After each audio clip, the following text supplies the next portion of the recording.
I'm really grateful for this time to reflect on some things that I've been thinking about since my very first conversation with Dave about a year ago, when we were discussing my entry into Tugboat, and he had asked me about my career. And I had shared with him that several different stages of my career, but it's really been in the last 15 years or so where I've become very interested in leadership development for myself as well as our team. And given I've worked in our business for well over 15 years, it was apparent to me that I had really learned on the job how to be a leader before that. And in reflection about that notion, I realized that there was a lot of wasted time, a lot of wasted energy, a lot of wasted money, because I simply wasn't always equipped to be in the role that I had been given. And when I started to think about this further, I realized that this is a pretty consistent phenomenon, not just what was true in our company, but seems to be true in a lot of companies. There's an article that I found in Harvard Business Review that talks about the idea that most leaders do not get any leadership development training until they've been in their job for 10 years. Another article cited that 60% of new managers fall below expectations in their first years of leadership. They're developing habits that are very, very hard to break. And those things are all very understandable if they're not being invested in. And I would liken that to the notion of an early education student never really learning how to read fluently, and how that impacts them for the rest of their life. Now, today in this presentation, I'm not going to be making a further case for why leadership development is important. What I am going to share with you is a Cliff Notes version of some of the things that I've learned in my journey as I've developed as a leader that I wish I had known back when I was first starting out, and hopefully they'll be helpful to you.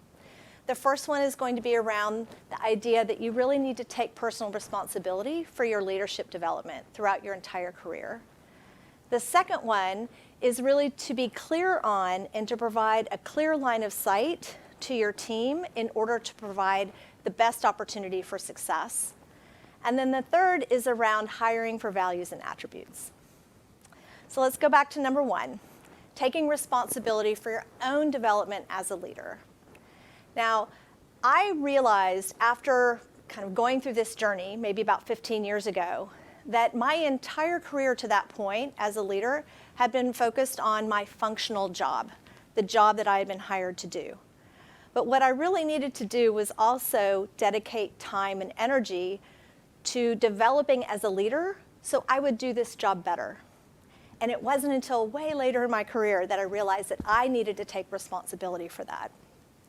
So to give you a little bit of background about my career path, I worked for our family business, the Freeman Company, in the summers in high school and college.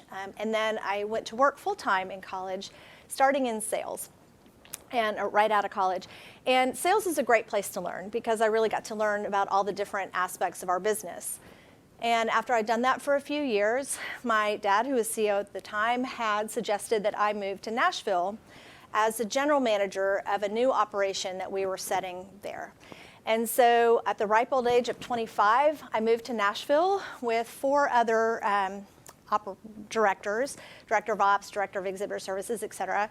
In hindsight, none of us had ever had any leadership development training before, we'd never led people before, which is kind of interesting when I reflect on that now. It's kind of amazing how well it worked out in spite of that. But we moved to Nashville. We were in a relatively safe place to learn. We had a great relationship with Opryland Hotel. We were producing the majority of their business.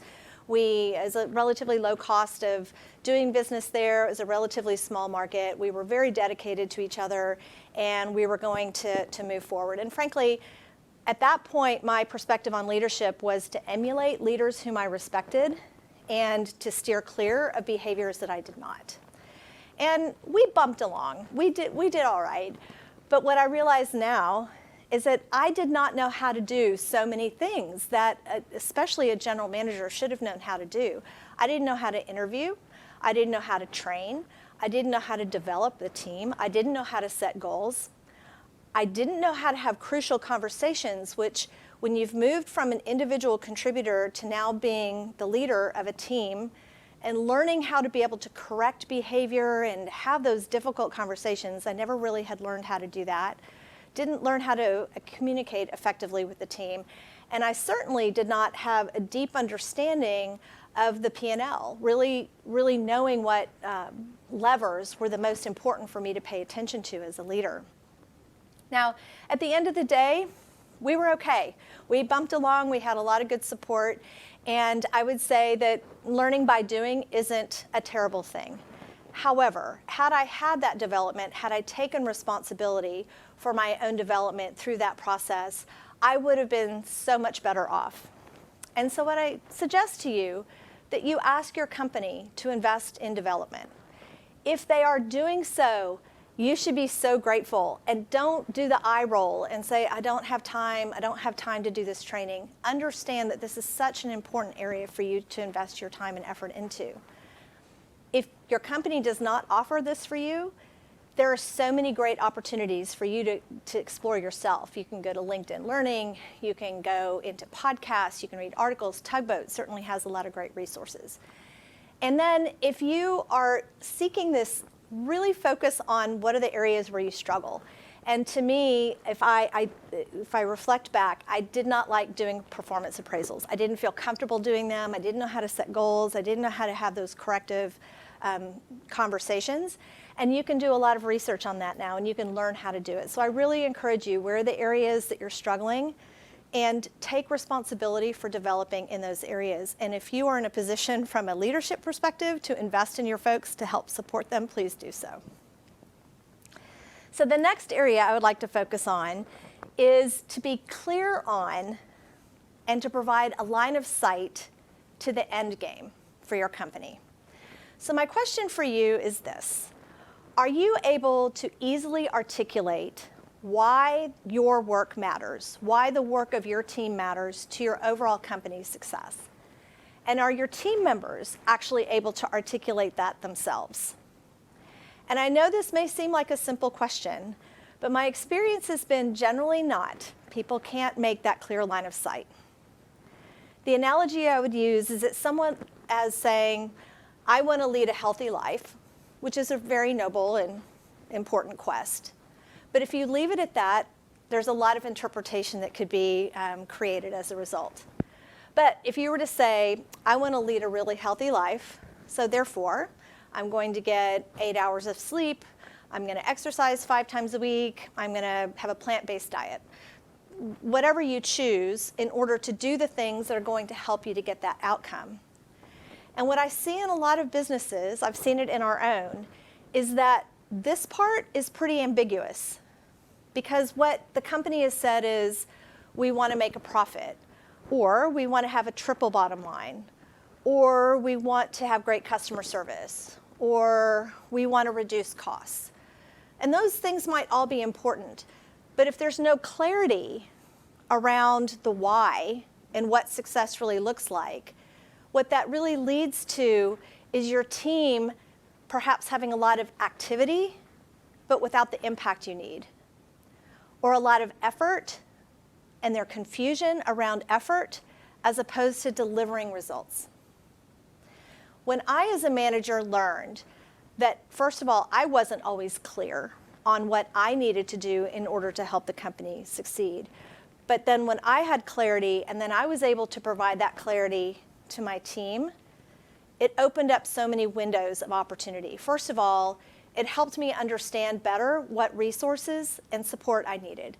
It helped me to understand what attributes I needed from the team.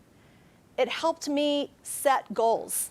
It helped me set frameworks for those conversations with our team members to encourage them if there were areas that we needed to improve. It helped to identify success and celebrate success. So when the company was successful, we could directly point back to how our team contributed to that. And I think most importantly, it fosters innovation. And what I mean by that is it's this liberating aspect of no longer focusing on the how, but focusing on the why. And when you're focusing on the why, then especially for a first-time manager who's perhaps moved out of the line job into supervising the line, perhaps is even having to do some of that work still themselves when there's all hands on deck. from thinking, well, I can just do it faster. I can just do it faster, get out of my way, or do it my way, or getting really focused on the steps. When you're focused on the why, then your team members are looking for ways to improve the how. They're looking at ways to help you to be more successful. And I will tell you about an example that happened within our own company. For decades, we had said we are going to be customer focused. We are going to be customer service focused. And all of our team members could recite that. However, our customers were not feeling like we were very customer focused. Our people were killing themselves, working hours and hours and hours and weekends and doing whatever they could to deliver for the customer. And yet the customer continued to say, you're not meeting my expectations. When we reframed the deliver great customer service and said, through the eyes of our customer, which means everything we do needs to go to support their end goals, then all of a sudden our team's paradigms, it just shifted. So we were no longer thinking about operational processes based on what worked for us and what we thought was good for the customer, but we actually were designing our processes, we were designing our systems around that which was important to the customer. And we were no longer killing ourselves doing this work that actually didn't matter. And most importantly, those frontline workers, they would come to us and say, I've had 5 complaints this week about XYZ, which identified that that was an area where we needed to improve. So I just challenge you to think about that. Challenge to make sure you are clear as a leader, that you understand how your team is to contribute to the company's success. Make sure every individual on your team understands how they can contribute to that success. Now, if you're not clear yourself, this actually opens up a great opportunity for you to have a discussion with your boss. By asking, how can our team help you be more successful, opens up a strategic discussion that enables you, first of all, to have more clarity so you can deliver on that. But secondly, you can have a conversation to say, well, maybe you don't have the resources to do that, or you don't have the right training to do that, or your people don't have the right training to do that. And so it opens up the opportunity for you to get the support that you need in order to deliver on behalf of the business. I can't stress this enough, that clarity is so critically important. So lesson number 1, make sure you're focused on your own development as a leader. Lesson 2, make sure that you're clear and you're providing clarity to your team members. And then the third lesson is around hiring and building your team around values and attributes. As I mentioned, I was in Nashville, then I went up to Boston, basically the same job, just in a much bigger market, different nuances, heavier union, et cetera, some different nuances, just the way they spoke was very different than in Nashville. But then I was given the opportunity to go back to Dallas and to lead a division of our company that I actually did not know very well. Nashville and Boston, I was very comfortable because I understood those businesses really well. Going back to Dallas, it was with our exhibit division, and I was familiar, but I didn't know them well. So I moved into a role. I was in my early to mid-30s, and I was the only woman in management, certainly almost one of the only women in the company at that point. And I was supervising men who had decades of experience in their functional area. And I was very new to this space. And so I had to take a much different approach. I had to be very humble. I had to learn. I had to ask a lot of questions. I had to listen a lot. I had to sort of formulate my own learning so that I could help us get to the next level. And what I discovered in a few short months is that we had sort of 2 camps of people. We had a group of people who really shared our company values, who really wanted me to be successful, wanted the company to be successful. Perhaps they were in the wrong seat on the bus. Perhaps they didn't have all the skills they needed. Perhaps they didn't have the direction that they needed. But they were committed. They were true blue Freeman people who I could count on and I could trust to help me be successful and to enable me to help them be successful. And then there was another little camp. And this camp was of people who were functionally very strong, really big book of business, deep customer relationships, maybe knew how the whole operation worked. but they did not share our values. They, in fact, listen, my maiden name is Freeman. They weren't going to get me fired, but I could tell that they weren't necessarily helping me to be successful. There was passive-aggressive behavior. They were disruptive.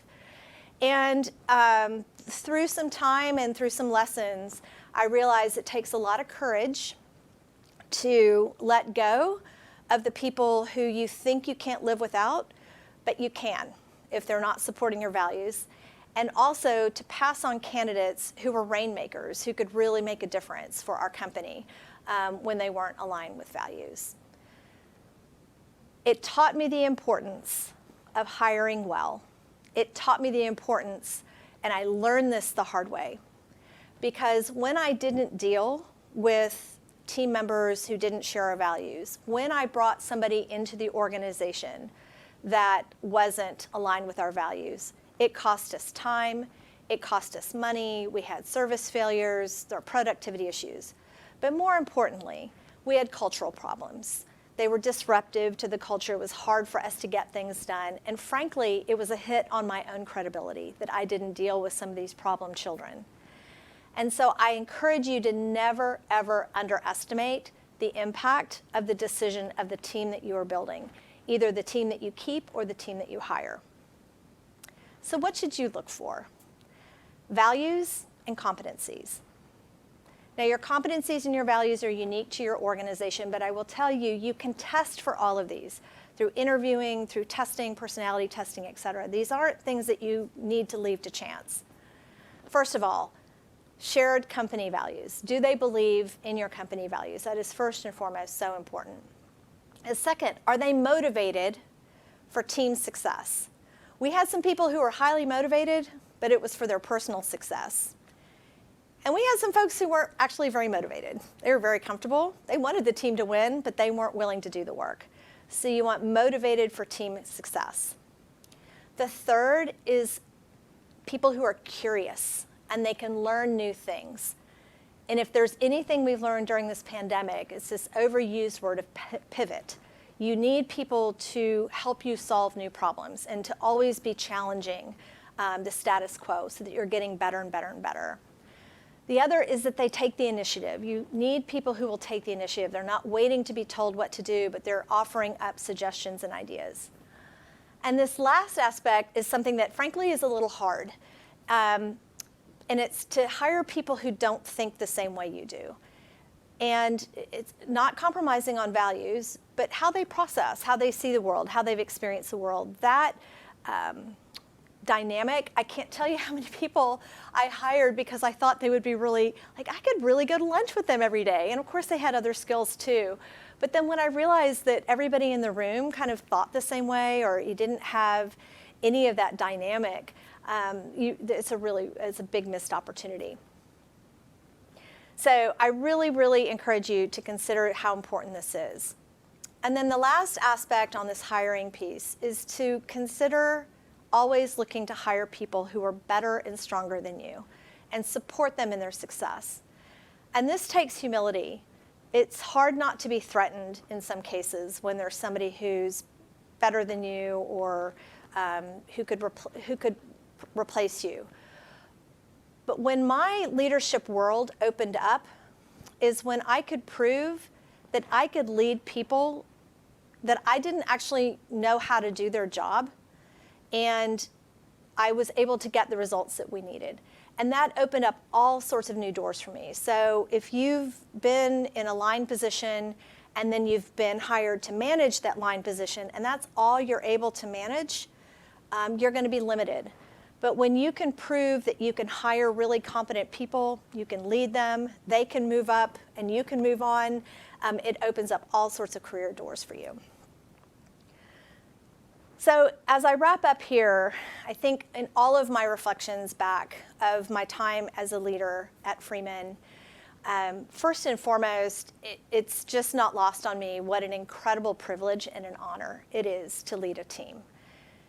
You really, when you start considering the impact you can have on your people, whether or not they go home happy, whether or not they're excited about coming to work, whether or not they're growing and developing in their career, whether or not they're finding their purpose in work, that really is on the shoulders of a really good leader. And so it's noble and it's hard.